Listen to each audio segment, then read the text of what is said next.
नमस्कार है आप सभी को। आज हम जीवन के कुछ अहम मुद्दों पे बात करते हैं, जैसे कि दुआ और बद्दुआ। दुआ एक ऐसी चीज़ है जो हमारा जीवन बदल के रख सकती है। बद्दुआ भी एक ऐसी चीज़ है जो हमारे जीवन में काफ़ी परेशानियां या कुछ नुकसान ला सकती हैं जी।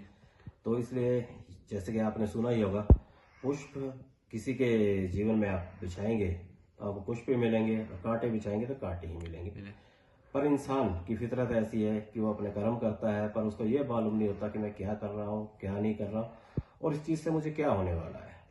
कई बार ऐसा भी होता है, कई बार ऐसा होता है। एक छोटा सा किस्सा सुनाता हूँ आपको मैं। जी। आप ये देखिए, मेरा हाथ देख रहे हैं, जी। उंगली, ये ना कुछ टाइम पहले एक छोटा सा एक्सीडेंट हुआ जिसकी वजह से टूट गई।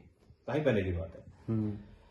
तो उस दौरान क्या हुआ, 1 महीने तक तो मैं मतलब पूरा हाथ ही फ्रैक्चर था ये। तो उस वजह से कुछ काम वगैरह मैं कर नहीं पाया, घर में रहा एक से 1.5 महीना। जी। तो उस टाइम कई लोग मतलब आते जाते, दोस्त, ये रिश्तेदार, और बस एक ही बात बोली, हाँ कोई ना कोई दुआ होगी तब तुम्हारे पीछे, किसी की ब्लेसिंग होगी तो तुमको कुछ नहीं हुआ, क्योंकि एक्सीडेंट जो हुआ था वो काफी भयंकर हुआ था। जी। पर कुछ नहीं, ये हाथ ही हुआ था। तो उस टाइम मेरे को ये चीजें कुछ ऐसे अटपटी सी लगती कि क्या बोलते हैं, और उम्र का वो होता ना, हाँ। कि जो सोच मेरे आज से 10 साल पहले थी वो आज नहीं है। आज से 10 साल बाद मेरी क्या सोच होगी मैं नहीं जानता। जी। ठीक है जी। तो उसमें क्या था कि मैंने ऐसे सोचा, फिर मैं ऐसे घर में बात की, मेरे लोग क्या बोलते हैं कि जो अच्छे कर्म किए होते हैं उसके फल से इंसान को ना, जो मतलब कोई बड़े ही हादसा होना उससे मतलब बच जाता है। फिर धीरे धीरे ये बातें समझ आने लगी। जैसे कोई गरीब इंसान है, अगर आप उसकी मदद कर देते हैं तो उसके चेहरे पे जो खुशी और उसके दिल से जो मतलब आपके लिए दुआ निकलेगी ना, वो आपको बहुत काम आएगी।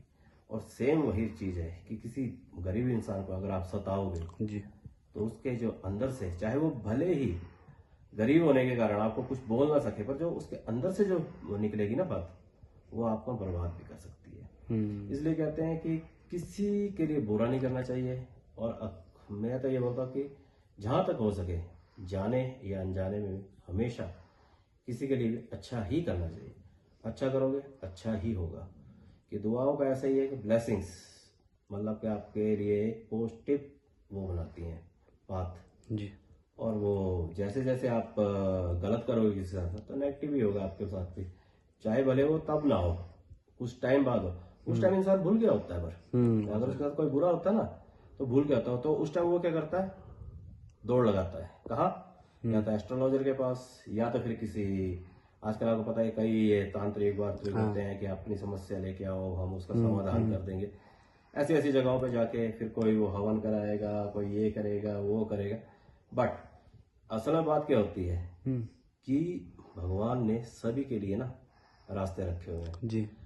वो किसी का बुरा नहीं करते, पर उन्होंने अगर हमको भेजा है यहाँ पे तो थोड़ा सा दिमाग तो हमको अपना ही लगाना पड़ता है ना। बातें करें हम बड़ी बड़ी, पर कर्म करें हम ऐसे कि जिससे दूसरे का ही नुकसान हो, तो फिर वो नुकसान कहीं ना कहीं आके हमको भी झेलना पड़ता है। तो उस टाइम इधर उधर भाग के कुछ नहीं होता। उस टाइम ये सोचना चाहिए कि हमने क्या किया था। जी बिल्कुल। पर वो वक्त तब जा चुका होता है, इसलिए अब हम अवेयर रहना चाहिए आगे कि दुआ जो होती है ना वो सबसे बड़ी होती है। चाहे वो माँ बाप की हो, अपने बड़े बुजुर्गों की हो, या अपने आसपास किसी लोगों की हो जिनके साथ आपने अच्छा किया, वो चीजें आखिर तक चलती हैं। और आपने जो बुरा किया है, हर कोई, मान लो कोई पैसे वाला इंसान है जी। उसको तो फर्क पड़ता नहीं इन चीजों का, वो करेगा, वो सोचेगा कि मैं ही, आजकल तो कुछ पैसे वाले इंसान समझते हैं कि हम ही भगवान है। बड़े बड़े आप देखे होंगे स्टेटस उनके ऐसे होंगे, कभी इंस्टाग्राम पर, फेसबुक, ऐसे ऐसे स्टेटस डालेंगे कि लगेगा कि इससे बड़ा धर्मादा इंसान तो कोई भी नहीं है इस दुनिया में। परंतु उसकी दूसरी तरफ उनके कर्म कांड ऐसे रहेंगे कि बस आप समझ सकते हो मैं क्या कहना चाह रहा हूँ। तो वो चीजें दुनिया को दिखा के नहीं होती। कमाई तो आप अपने लिए कर रहे हो, पैसे की कमाई नहीं बोल रहा मैं, कर्मों की, कर्मों कमाई अपने लिए कर रहे हो। उसके अच्छे प्रभाव और बुरे प्रभाव आज नहीं तो कल हमको मिलते हैं। तो मैं तो ये बोलूंगा कि अच्छे कर्म कीजिए और दुआएं लीजिए। दुआओं में बहुत शक्ति है। दुआएं आपको कहीं से भी कहीं ले जा सकती है। हर कुछ चीज भगवान ही नहीं करके देंगे, कर्म भी अपने करने पड़ते हैं। उन्होंने हमको यहाँ भेजा ना, तो हम अच्छे कर्म करें, उसका अच्छा ही फल मिलेगा। जी बिल्कुल। तो यही बोलूंगा लास्ट में, मानो तो सब कुछ है, ना मानो तो कुछ भी नहीं है। वैसे ये दुआएं, क्योंकि पहले के ज़माने में इसको मेरे ख्याल से जो हम पुराने ज़माने में टीवी वगैरह में ही देखते थे जी कि ऋषि मुनि होते थे, वो दे देते किसी को श्राप दे दिया। ये श्राप क्या है? मत दो, जी और वरदान दे दिया तो आप समझ लो क्या है फिर। तो हमको ऐसा करना चाहिए, हमको श्राप ना लेके वरदान लेना चाहिए, वो भी किसी गरीब या किसी ज़रूरतमंद इंसान से जिसको कि हमारी उस टाइम पे ज़रूरत हो। ज़रूर किसी की वो कराएं। अगर आपने किसी को किस टाइम पे कुछ खिलाया है, पिलाया है, उसकी सहायता की है, तो आगे चल के वो चीज़ें घूम फिर के आप तक आएंगी और आपका पॉजिटिव भी होगा, बुरा कभी भी नहीं होगा जी। तो ये कहूँगा आज के लिए, दुआएं लीजिए, बद दुआओं से दूर रहिए। नमस्कार।